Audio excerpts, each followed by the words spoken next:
համապատասխանի մեղադրական եզրակացության չափանիշների։ Այսինքն միայն այնպես նա չի, որ մենք հիմա պես մեղադրանքը սիպի նայենք, միգուցե ենթադրում եմ դատարանը նկատի ունի, որ ինքը միայն մեղադրանքն է նայելու, բայց միևնույն է, միգուցե ձեր աշխատակազմով, բոլորով, իրավիճակով միայն մեղադրանքները կկարողանաք նայել, բայց սա միայն մեղադրանք նայելու հարց չի։ Այսինքն մենք պետք է նայենք նաև մեղադրական եզրակացությանը համապատասխանության հարցը, որոնք քրեական դատավարության նույնիսկ համապատասխան կարգավորումներ ունի, որ եթե չի համապատասխանում մեղադրական եզրակացությանը չափանիշներին, ապա ինչ է այդ դեպքում լինում։ Այսինքն մենք 3 հատորը պետք է աշխատենք եւ հասկանանք, թե 3 հատորը ոչ թե այն մեղադրանքը։ Հիմա 3 հատոր հնարավոր է կարդալ 2 ժամում,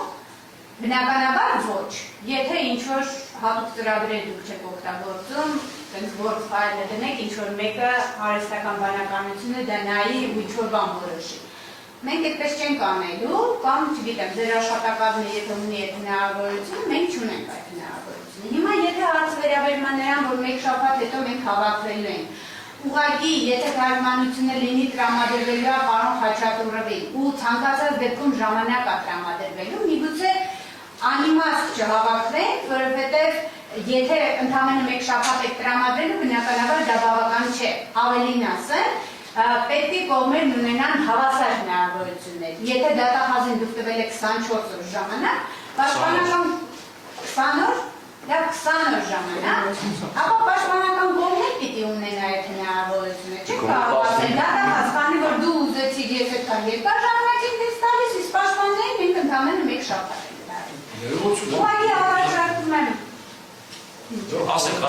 շարունակ։ Ուղղակի առաջարկում եմ, եթե թարգմանության հարցն է ուղղակի, կարող է ընթացս այդ ընթացքում ձեր աշխատակազմը կապնվի, տրամադրվի պաշտպանին, որպեսզի դրա համար լրացուցիչ ժամանակ չպահանջվի հետո մյուս դատական նիստը հետաձգելու։ Ես ևս միանում եմ իմ գոլեգաներին, անհատ գործողություններ չանենք ուղղակի 10 րոպեում հավաքվելու եւ հետո նորից դատական նիստ հետաձգելու իմաստով, դատական նիստը միանգամից ամսի 17-ին